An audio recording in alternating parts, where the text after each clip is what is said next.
जय श्री हरि विष्णु दोस्तों, स्वागत है आप सभी का आपके अपने चैनल शुभ मंगल में। दोस्तों 28 सितंबर 2024 को इंदिरा एकादशी के दिन एक बहुत ही दिव्य और दुर्लभ संयोग बन रहा है। दोस्तों इस दिन इंदिरा एकादशी होने के साथ साथ धन लक्ष्मी योग, कुबेर योग और अमृत सिद्ध योग का निर्माण हो रहा है।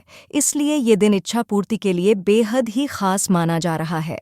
दोस्तों आज हम बात करेंगे साल 2024 में इंदिरा एकादशी व्रत कब रखा जाएगा और इसके शुभ मुहूर्त, पारण का समय, व्रत के नियम और नहाए खाए के दिन किए जाने वाले विशेष कार्यों के बारे में, और इस दिन कौन से उपाय है जिनको करने मात्र से आपको शुभ फलों की प्राप्ति होगी। दोस्तों ये उपाय बेहद ही आसान है और अगर इस दिन आप इन्हें कर लेते हैं तो आपकी किस्मत चमक जाएगी। तो दोस्तों ये समस्त जानकारी आपको इस वीडियो के माध्यम से मिलेगी, तो वीडियो को ध्यान से पूरा ज़रूर देखिएगा जिससे कि आपको बहुत ज़्यादा लाभ मिलेगा। और अगर आप भी अपने जीवन में श्री हरि विष्णु भगवान की कृपा पाना चाहते हैं तो इस वीडियो को लाइक करके कमेंट में जय श्री हरि विष्णु, जय माँ लक्ष्मी लिखना न भूले। दोस्तों पंचांग के अनुसार इंदिरा एकादशी आश्विन मास में कृष्ण पक्ष की एकादशी तिथि को रखा जाता है। इस दिन भगवान श्री हरि और मां लक्ष्मी की पूजा की जाती है। दोस्तों ये एकादशी पितृपक्ष के दौरान आती है, इसलिए इसका महत्व कई गुना अधिक बढ़ जाता है। मान्यता है कि इंदिरा एकादशी का व्रत रखने से पितरों की आत्मा को शांति मिलती है और उन्हें स्वर्ग लोक की प्राप्ति होती है। साथ ही इस व्रत को रखने से सुख सौभाग्य में वृद्धि होती है। दोस्तों हिंदू पंचांग के अनुसार इंदिरा एकादशी की शुरुआत 27 सितंबर शुक्रवार के दिन दोपहर 1:21 पर होगी और 28 सितंबर शनिवार के 2:08 पर समाप्त होगी। और उदया तिथि के अनुसार इंदिरा एकादशी का व्रत 28 सितंबर को ही रखा जाएगा और इंदिरा एकादशी व्रत का पारण अगले दिन 29 सितंबर को सुबह 6:19 से लेकर सुबह 8:39 के बीच होगा। दोस्तों इंदिरा एकादशी को लेकर ऐसा माना जाता है जो भी इस एकादशी का व्रत करता है उससे भगवान विष्णु प्रसन्न होते हैं और साथ ही उसे पूर्वजों का भरपूर आशीर्वाद भी मिलता है। शास्त्रों में इंदिरा एकादशी को लेकर ऐसा बताया गया है कि यदि आप इंदिरा एकादशी का व्रत करके उसका पुण्य पितरों को दान करते हैं तो आपके वे पूर्वज जिन्हें किन्हीं कारणों से मुक्ति नहीं मिल पाई है उनकी आत्मा को शांति मिलती है। इसके साथ ही यह भी बताया गया है कि व्रत करने वाले को नरक नहीं जाना पड़ता और पितृदोष से भी मुक्ति मिलती है। आइए अब जानते हैं इंदिरा एकादशी व्रत की पूजन विधि। दोस्तों इंदिरा एकादशी व्रत में सुबह जल्दी उठें और स्नानादि के बाद साफ कपड़े पहनें। इसके बाद घर के मंदिर को साफ करें और भगवान विष्णु की प्रतिमा स्थापित करें। इसके बाद विष्णु जी को फल फूल, तुलसी का पत्ता और मिठाई अर्पित करें। इसके बाद भागवत गीता या उनके मंत्रों का जाप करें। इसके बाद श्रीहरि की श्रद्धापूर्वक आरती उतारें।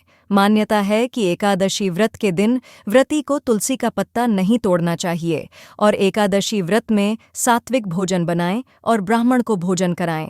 इसके साथ ही गाय, कौवा, कुत्ता और चींटियों के लिए भोजन जरूर निकालें और इस दिन आपको इन कामों को करने से बचना चाहिए, जैसे कि इस दिन स्त्रियां सिर से स्नान न करें यानी बाल न धोएं, भोजन में चावल का सेवन न करें। व्रत करने वाला इस दिन सात्विक जीवन जिए और ब्रह्मचर्य का पालन करें और इस दिन क्रोध और आलस्य बिल्कुल न करें।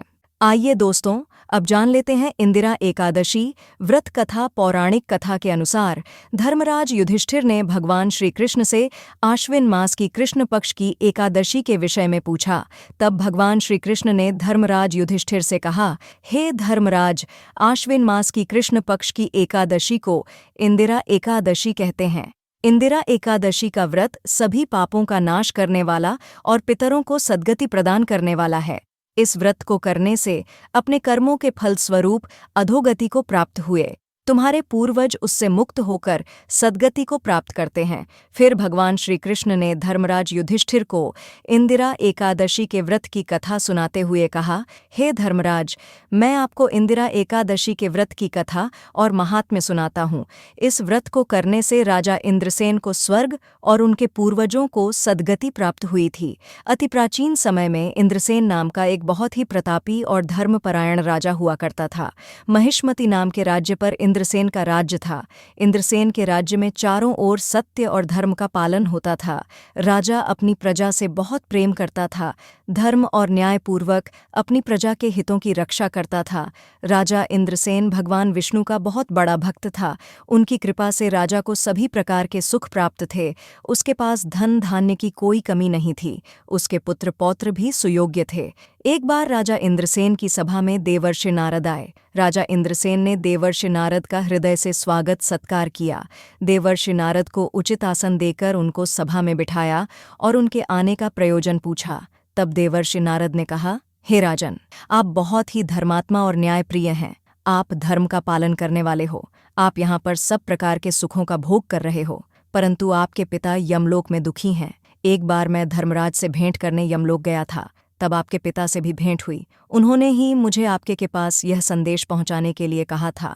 आपके पिता के एकादशी व्रत के भंग होने के कारण उन्हें दोष लगा और उसके कारण उन्हें यमलोक में कष्ट झेलने पड़ रहे हैं। उनको सद्गति दिलाने और उनके स्वर्ग प्राप्ति के लिए आप उनके निमित्त आश्विन मास की कृष्ण पक्ष की इंदिरा एकादशी का व्रत करें, जिससे उन्हें यमलोक के कष्टों से मुक्ति मिले और स्वर्ग की प्राप्ति हो। राजा इंद्रसेन ने देवर्षि नारद से इंदिरा एकादशी के व्रत की विधि बताने का अनुरोध किया। तब देवर्षि नारद ने राजा इंद्रसेन को इंदिरा एकादशी के व्रत के विधि के विषय में बताया। देवर्षि नारद ने कहा, हे राजन, इंदिरा एकादशी का व्रत करने से जातक के सभी पापों का नाश हो जाता है और उसको स्वर्ग की प्राप्ति होती है। अपने पूर्वजों के निमित्त इस व्रत को करने से उनको सद्गति मिलती है। यह व्रत आश्विन माह की कृष्ण पक्ष की एकादशी के दिन किया जाता है। इस व्रत का आरंभ एक दिन पूर्व दशमी तिथि से ही हो जाता है। दशमी तिथि वाले दिन श्रद्धापूर्वक प्रातः काल ही स्नानादि नित्यक्रिया से निवृत्त हो जाए, फिर दोपहर के समय नदी या तीर्थ स्थान या सरोवर पर जाकर पुण्य स्नान करें, प्रेम और श्रद्धा से पितरों का श्राद्ध कर्म करें और स्वयं दिन में एक ही बार भोजन करें।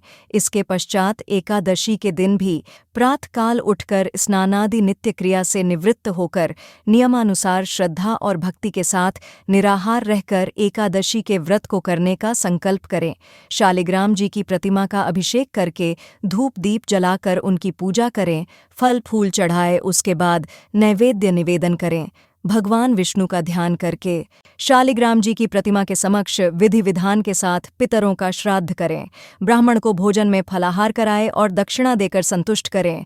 गाय को भोजन कराएं। रात्रि में भजन कीर्तन का आयोजन करके जागरण करें। तत्पश्चात द्वादशी के दिन प्रातःकाल स्नानादि नित्य क्रिया से निवृत्त होकर सूर्य भगवान को जल चढ़ाकर भगवान विष्णु का पूजन करके ब्राह्मणों और गरीबों को भोजन कराएं।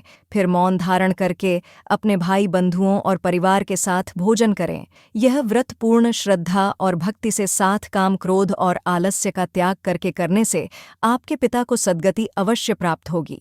राजा इंद्रसेन को व्रत का सारा विधान बताकर नारद जी वहां से अंतर्ध्यान हो गए। अपने पिता की इच्छा पूर्ण करने और उनकी स्वर्ग प्राप्ति के लिए राजा इंद्रसेन ने अपने पिता के निमित्त इंदिरा एकादशी के व्रत का संकल्प किया और पूरी श्रद्धा भक्ति के साथ विधि विधान से व्रत को पूर्ण किया। फिर भगवान विष्णु से अपने पिता को स्वर्ग में स्थान प्रदान करने की प्रार्थना करी। भगवान विष्णु की कृपा से राजा इंद्रसेन के पिता यमलोक के कष्टों से छूटकर स्वर्गलोक को चले गए। इंदिरा एकादशी के व्रत के प्रभाव से राजा इंद्रसेन भी इस धरती के सुख भोग कर मरणोपरांत स्वर्गलोक को चले गए। भगवान कृष्ण ने कहा, हे धर्मराज, मैंने तुम्हें जो इंदिरा एकादशी के व्रत का माहात्म्य बताया है, उसे कहने और सुनने से ही मनुष्य के सभी पापों का नाश हो जाता है और मनुष्य धरती के सभी सुख भोग कर मृत्यु के बाद वैकुंठ धाम को चला जाता है। साथ ही उसके पितरों का भी उद्धार हो जाता है। इस व्रत को करने से मनुष्य पितृदोष से मुक्त हो जाता है। दोस्तों, आइए अब जानते हैं इंदिरा एकादशी के दिन करने वाले कुछ चमत्कारी उपाय, जिनको करने से आपकी किस्मत चमक जाएगी।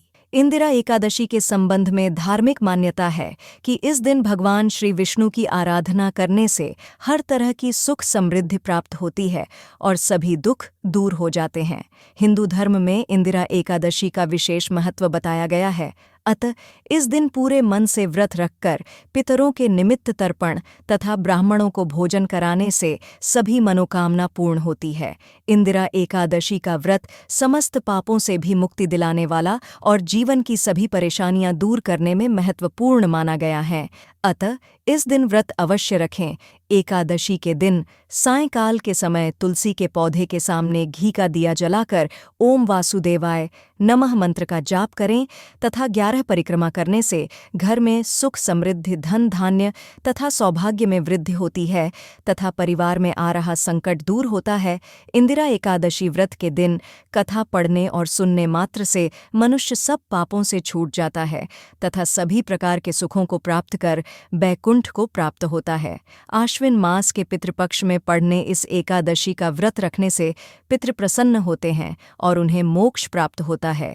यदि आप कर्ज से परेशान हैं तो इंदिरा एकादशी के दिन पीले पुष्प केला, तुअर दाल, चने की दाल, हल्दी तथा अन्य पीले रंग की वस्तुएं भगवान श्री विष्णु को पूजा में अर्पित करके इसे गरीबों में बांट देने से जल्दी ही आरण से मुक्ति के रास्ते खुलेंगे तथा कर्ज खत्म हो जाएगा। आश्विन मास कृष्ण पक्ष की इंदिरा एकादशी के दिन पीपल के वृक्ष के नीचे सरसों के तेल का दीपक जलाने से पितरों के आत्मा को शांति मिलती है तथा धन संबंधी समस्या दूर होकर घर में धनागमन होता है। इंदिरा एकादशी के दिन श्री विष्णु सहस्त्रनाम का पाठ करने से परिवार की सभी नकारात्मक ऊर्जाएं समाप्त होकर संकट टल जाते हैं तथा घर में खुशियों का संचार होता है। धार्मिक दृष्टि से आश्विन मास बहुत महत्व का माना जाता है। अतः इंदिरा एकादशी की व्रत कथा सुनना पुण्यकारी होता है। अगर कोई व्रतधारी इस दिन व्रत कथा नहीं सुनता या पढ़ता है तो यह व्रत अधूरा रह जाता है। अतः कथा वाचन अवश्य करें। पूर्वज को प्रसन्न करने हेतु इंदिरा एकादशी के दिन ब्राह्मण भोजन कराने से पितृ खुश होकर परिवारजनों को आशीर्वाद देते हैं तथा पितृदोष भी दूर हो जाता है। तो दोस्तों, इस तरह से इंदिरा एकादशी की व्रत कथा और संपूर्ण महत्व और पूजा विधि समाप्त होती है।